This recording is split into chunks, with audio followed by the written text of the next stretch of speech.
As things are going this season with Ragna Crimson, like I said, didn't know exactly how it's going to lean with it, considering the fact that it doesn't seem exactly super original, but at the same time seems at least enough intricate with the details of the plot and everything, where it's definitely going to be something that we're going to have to like keep up with this season as far as it goes. Because if I'm correct, if I remember precisely, it doesn't exactly have as many episodes as it's going to be. I think it's 24 possibly, if I remember correctly, which is good because having a double core, especially for a show like this, is something that I definitely prefer per se, because then we get more of the actual source material and it's not rushed, and you get the meat and potatoes, especially since I've never read the manga, but I want to say it's still being written. Correct me if I'm wrong. I think it's been going for like 6 years or something like that, so it's got some potential here. Hopefully it lives up to that, and we'll see as we do, as far as we go. But for now, let's talk about this episode. We'll talk more a little bit about that at the end. So this one pretty much picks up right from the last one, where we actually see this other dragon from the top council, which we later find out is the third seat. And he is just pretty much what it looks like to me as a wind dragon. He's got pretty much a bunch of women T-posing around this windstorm that he has, right? He's doing this monologue about how, the screams of agony drowned out by the wind, and, pretty much the fact that, he's just trying to just waste time killing people with his tornado, always T-posing, and pretty much whining about the fact that he hopes somebody comes to actually end up trying to save them so that he's not bored to death and has something to do.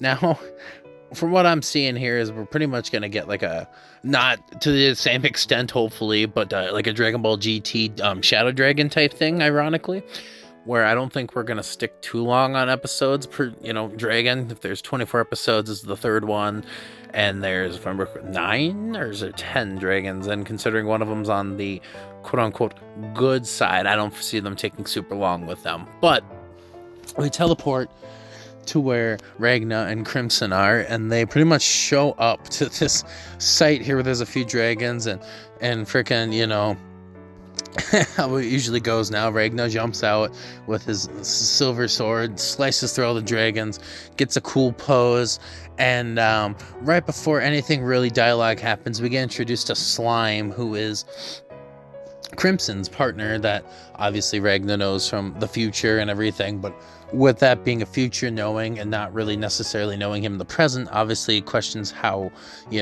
he's so close to Slime and Crimson, and of course Slime's a little bit wary on the side, and so is Crimson, who, he understandably is a little on edge, considering, Ragna doesn't remember like jack about anything, but he can't freely recall them. He just kind of remembers them as they come along, which, is pretty convenient. And at the same time, Ragna's telling Crimson to trust him a little more. However, how can he? He doesn't know anything. He doesn't really trust anyone, considering he's like a renegade dragon. You know what I mean? So after that, they talk about killing more dragons, of course, and the fact that there's another big dragon that they need to be killing, and there's a bunch of civilians there with a few dragon hunters that obviously were saved from this disaster alone, and so Crimson introduces themselves, this is Ragna the Reaper, and that Crimson the Mage, because you have to hide behind something. You can't just say you're a dragon. And it turns out in this world, mages are pretty rare, and like people have heard of magic, but it's obviously more likely that a dragon's going to have that type of ability and magical power in this world. So, freaking Crimson plays it off and everything, and introduces Slime as, his magical being or pet along those lines. And so, trying to convince these people, more and more and more, Crimson pretty much tells everybody that this is all magic and that magic is awesome, and these people are kind of falling for this trope. And so the village people are asking these two to actually knock out this top tier dragon, because there's this massive tornado and they couldn't do anything about it. And of course, Crimson knows who it is. His name is Tempest Cell, or Choice. I don't know if that's a choice, one of the two, how you pronounce it. But that's the dragon, and obviously, like I said, Crimson knows all of them, so knows exactly, his weaknesses and his attacks and all of those things. So obviously, Ragna wants to go and attack, but obviously we find out from Crimson just barely pushing him over that he's exerted all of his muscle power, and that he's pretty much out for the count for the next couple days because of that. And since he can't do it, obviously, Crimson's not going to do it as well. Crimson's going to take advantage of Ragna's power and manipulate these people into, like, the fact that they pretty much just ran away from everything that was happening, even though they called themselves dragon hunters, and all of the, like, darkness and, like, brutality that happened throughout this escapade, and making them feel guilty about it. And so to the fact that Crimson can mentally twist these people into doing the hunting themselves with Ragna's sword. But they're not going to use Ragna's sword, because Crimson has literally taken, like, every cell from this, right? And he goes to his, like, safe room where there's these futuristic guns, right? And gets the guns for them. And while, these are more powerful than anything they have in their village for guns per se, that's going to make a huge difference, because what they're doing at this point is we get back to the main area, and Crimson's actually using Ragna to use his Silverleam to duplicate bullets. So these bullets are made of the same thing that's inside of him and out of his sword to take down this dragon. And, obviously Ragna's not feeling too great about it because he's being used for this. He's stuck lying on the ground feeling useless, and he doesn't like being called the Reaper, And then, obviously, for these two to work along well, they need to be honest with each other, and Crimson realizes that there's something else wrong with him, and he admits that it's Leo being gone, thinking he did the right thing, even though it may not have been the right thing, because he doesn't want to see her die again.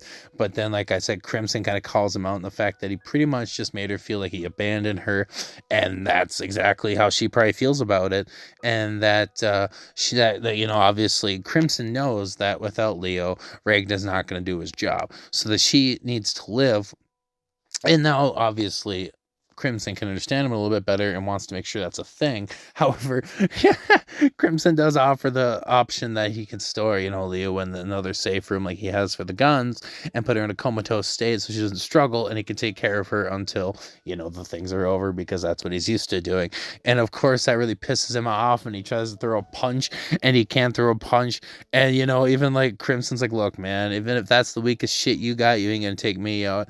And of course, Crimson pretty much calls him out, and freaking Ragna calls Crimson an asshole, and, he says, I get that a lot, and I really like that sentiment. But freaking Crimson calls Ragna out and tells him that, like, I hate the fact that you say you know so much about me and you don't know anything about me. In fact, you call yourself cursed. Well, watch this. And Crimson ends up putting a gun in his mouth and blowing his head off and reappearing just like that right next to a dead body. That's a curse. Cannot die. So obviously Ragna's gonna have to figure something out along those lines towards the end of the series. But after that, Slime comes up, devours that body because Crimson offers it to him, and then Slime kind of scopes out what the situation is in the city, how many people exactly are flying around, the location of everything, and obviously Crimson doesn't really give a fuck about the humans there, and he's just planning it all out to make a nice precise attack and get along with the situation. And now, within seconds, obviously, Crimson has a plan, gets all the people up into the bus, and they go out to go kill yourselves a sea dragon. And so, obviously, Crimson knows everything about this guy, and so he's literally poking buttons at him in the most easiest ways, pretty much saying he's a stupid dragon that's vile and cruel, and that, it's almost sunrise, so he knows his weakness on top of that with everything else in the situation, so they got the lead on top of it. So after that's all said and done, this dragon starts blabbering at 80 miles an hour about how he's attacking their bloodline, he's a stupid human, and that he can't be forgiving for insulting them. And that's pretty much the end of the episode. Overall, it was a good setup episode.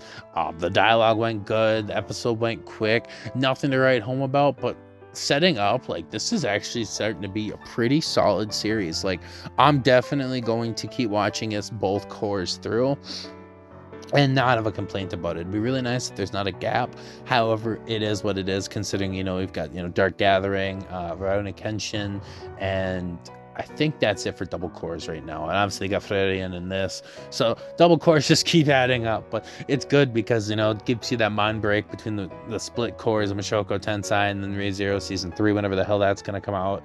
My predictions next fall, but it is what it is. And yeah, that's pretty much all I got for this episode. Overall, pretty damn solid setup episode. If you enjoyed this video, please leave a like. It means a lot to me. And if you're feeling real generous, hit that subscribe button. I'm uploading 4 times a week. This Frerian, Eminence and Shadow, and Goblin Slayer right now. And then I think I might do a couple horror-esque Halloween anime reviews just to get into the season for the last couple weeks here. And go from there. So if you, yeah, that's pretty much all I got. So this has been Squids, and I'll see y'all in the next video. Peace.